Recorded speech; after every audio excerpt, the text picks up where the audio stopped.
Hi there guys, welcome to my channel. Today we are going to be looking at some new purchases, some new and some very old.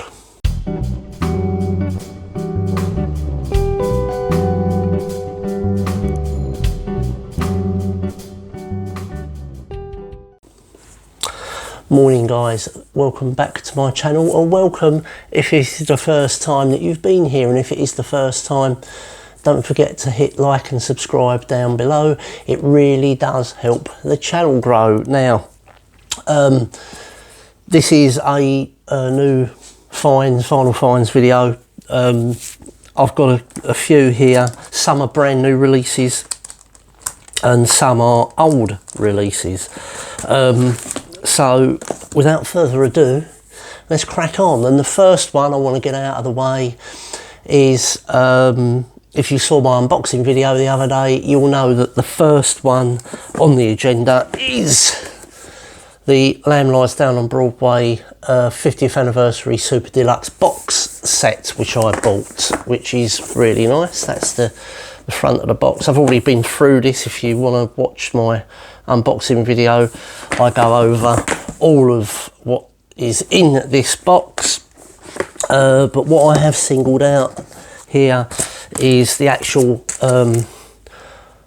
record, the repress. Now this is a remaster cut from the original analog master tapes. I think it was cut at half speed by Miles Shoal at Abbey Road. So this is pretty good. I've already listened to it. I am going to be doing a shootout between this, an original, and the recent Analog Productions 45 RPM. I'm not going to include the Nick Davis remix in this because, for a couple of reasons. One, it's a remix, and two, I'm not a fan. So I'm going to get that out of the way now. So that's the Lamb Lies Down on Broadway Genesis. This is a double album. If you don't know, it's a concept album, and it's really good. Actually, let me show you the labels on this, because the labels are quite good on this. They would have been the Charisma Mad Hatter labels. What they've done is they've given it an Atlantic Genesis label, or a Rhino, but the other side is as per the original records, the original pressings. So yeah, Genesis, the Lamb Lies Down on Broadway. Look out for a shootout video incoming. Next is another new record to me. I'd never heard this before I bought this pressing, and that is the recent Buckingham Nicks reissue. This is on the Rhino label, and there's two versions of this. You've got the Kevin Gray cut, and you've also got this one, which is the oh god, what's his name? Forget his name now. Oh, brain fart. Oh, it's on the Dead Blacks, isn't it? Chris Bellman. Chris Bellman.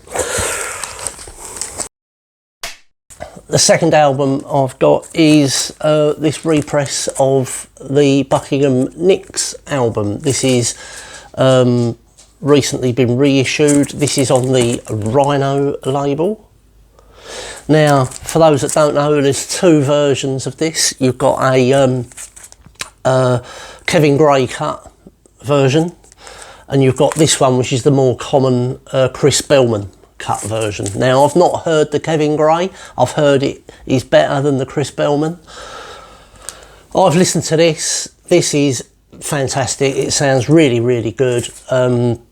Sonically, I think it's a great album. I have got nothing else to compare it to, though. So I've never heard an original, and I've not heard the Kevin Gray. So at some time, maybe if an OG comes along and they get an original, they are rare,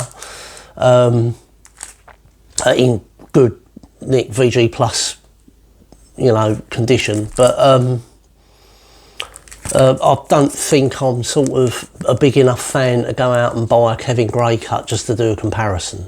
It's but this is a great album. I do like it, and it's worth seeking out if you like yourself a bit of Stevie Nicks and Lindsey Buckingham.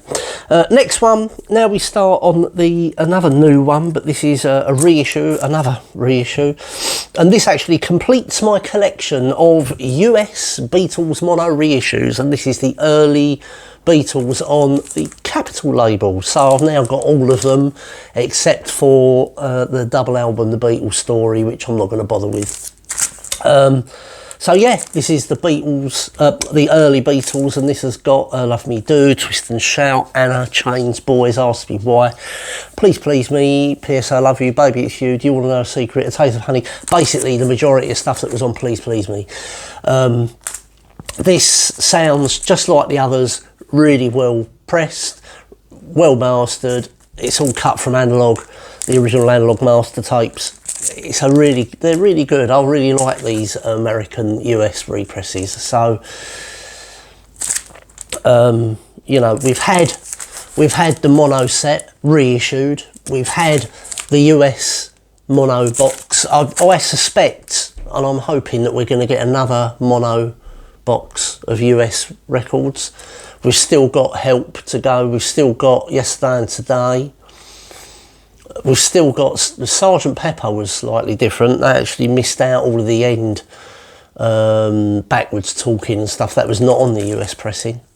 But you know, I'm curious to know if we're going to get some more US Beatles pressings coming out. I think they should do, if they don't do it as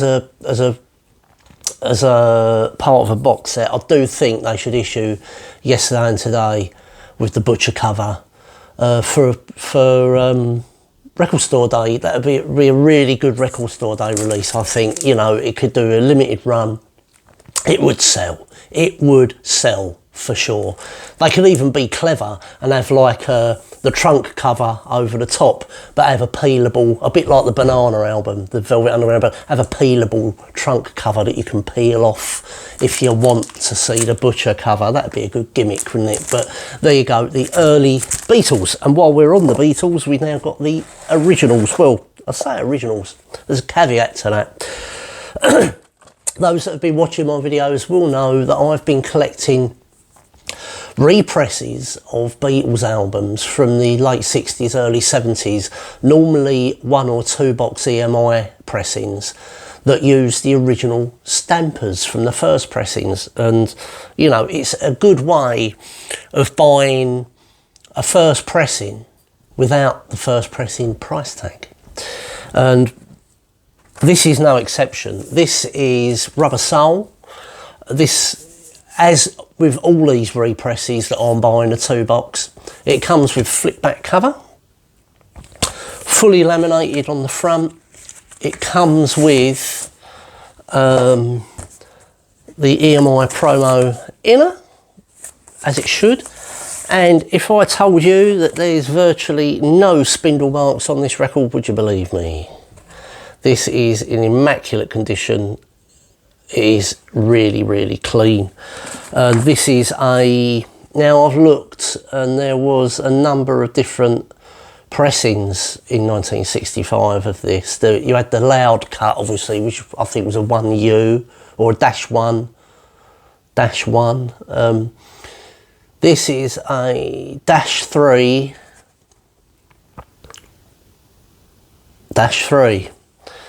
Which was part of the first pressing run. I think they then done, after the -1s, which was the loud cut, I think they done a -2, -3 or something, I can't remember, but this is as close to a first pressing as I'm going to get, I think. Right, so the last one, last but by no means least, is another Beatles record, and I was really chuffed to get this because it's in absolutely brilliant condition. And that is Let It Be. Now this is from 1970.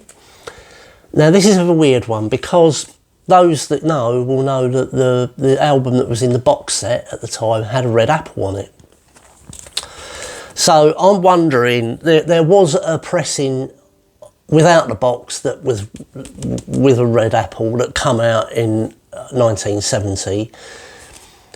But I'm wondering if there's any distinction between the pressings that come in the box set and the pressing that came out after the box set that's got the red apple. Is there any distinction between the two, you know, rather, you know, font on the label? Is there a way of telling the two apart? The reason I ask is I'm interested to know if this is a standalone pressing from 1970 with the red apple, or is this a rogue album sans the box set that was in a box set but got separated at some point in its life and has ended up without the box?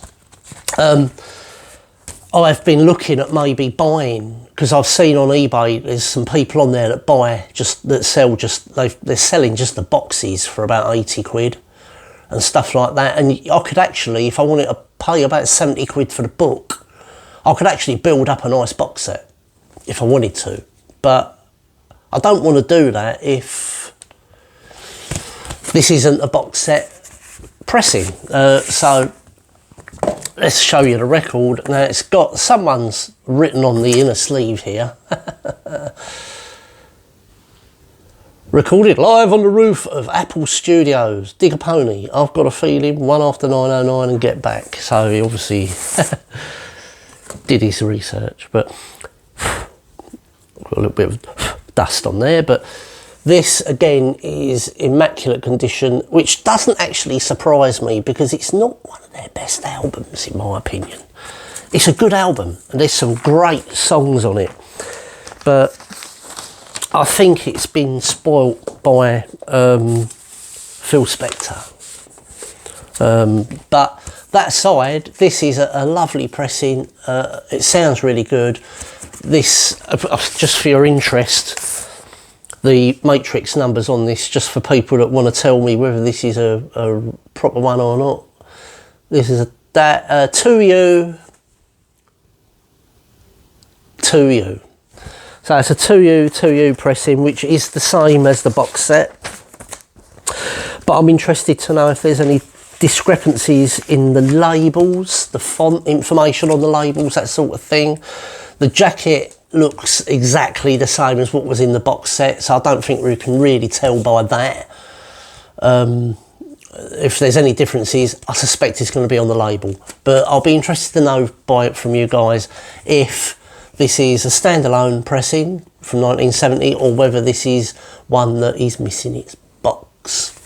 So yeah, thanks for tuning in, and that is it. So like I said, keep an eye open for the Lamb Lies Down on Broadway shootout. That's coming soon, and we're in November now, so we're getting ready for Christmas. We've got the Wish You Were Here box set coming out in December. I have pre-ordered that through Rewind Records in Sudbury, so I'll be getting that. Now, I was hoping I might be able to get it before release date to do an unboxing and show you guys what's in it, but unfortunately Martin said to me, I can't let you have it before it's due to go on sale. I'll get in trouble, locked up and sent to jail. So I totally respect that. But anyway, we've got that coming up in December. Wish You Were Here. Interested to know what that's like. I've seen on the internet that there's a company selling a water-filled version of Wish You Were Here. It's only about £28. It looks gimmicky. I'm interested to know what it sounds like, so I might pull the trigger on that just for a laugh. I suspect it might be worth money in the future because I can't see many people buying it, but there we go. That's it for today. Thanks for tuning in. Like I say, if you liked the content, hit like and subscribe below. It really helps the channel grow, and I shall see you in the next one. Cheers. Bye-bye.